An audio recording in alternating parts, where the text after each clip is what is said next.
Under större delen av 1900-talet präglades Sydafrika av rasism och apartheidpolitik. Det innebar att människor av olika hudfärg skildes åt både i vardagen och när det gäller utbildning och arbeten.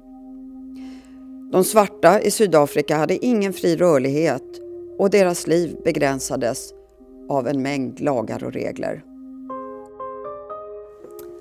1994 så föll apartheidregimen i Sydafrika och svarta och färgade kunde röra sig fritt i landet, starta företag, fick rösträtt och rätt till utbildning. Och från Sydafrika så kommer den här arbetsrocken från staden Durban. Den kom in till museet år 2005 och visades i en utställning som heter Billig design. Och man kanske frågar sig, vad gör en sån här modern arbetsrock på ett museum? Arbetsrocken det är ett vardagsplagg för väldigt många kvinnor i Sydafrika. Och ett vanligt yrke det är att vara hembiträde. Men då är det ju arbetsgivaren som bestämmer hur klädseln ska se ut. Och då handlar det om vita eller ljusblå rockar. Tråkiga faktiskt, helt utan dekorationer. Just den här rocken, den är sydd av Kanyisile Mjewera år 2004. När hon bara var 10 år så var hon tvungen att sluta skolan för att en av hennes bröder dog och det var han som hade försörjt familjen. Men nu fick hon börja som just hembiträde. Kanyisile hon lärde sig använda symaskin och började sy kläder ganska tidigt för att sälja dem vidare. Men det var svårt att hitta någon bra plats och hon flyttade då från Johannesburg till Durban. Och där hyr hon en plats på trottoaren som är utmärkt med vita streck.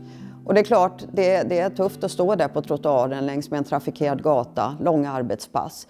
Men hennes arbetsrockar är populära så det går runt. Halslinningen det är Kanyisiles egen design. Och hon har sparat flera år för att kunna köpa en overlockmaskin och kunna göra då mer professionellt.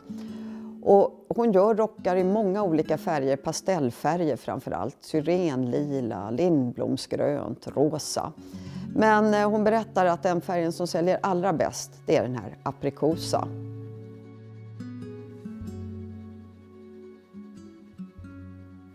När vi på museet köpte in den här arbetsrocken så berättade Kanyisile att hennes rockar de bärs med stolthet.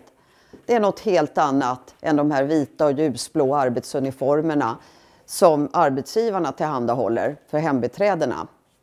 Våra egna rockar, de är våra.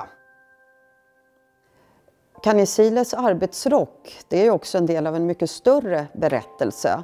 Vad som händer när kvinnor får möjlighet att utveckla sina idéer, få kontroll över sina egna pengar och som i det här fallet då utveckla sina designidéer.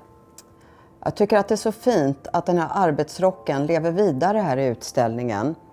Den här historien om den unga kvinnan och hennes symaskin från början av 2000-talet samsas ju här med betydligt äldre textilier från nästan hela världen. Allt har en historia.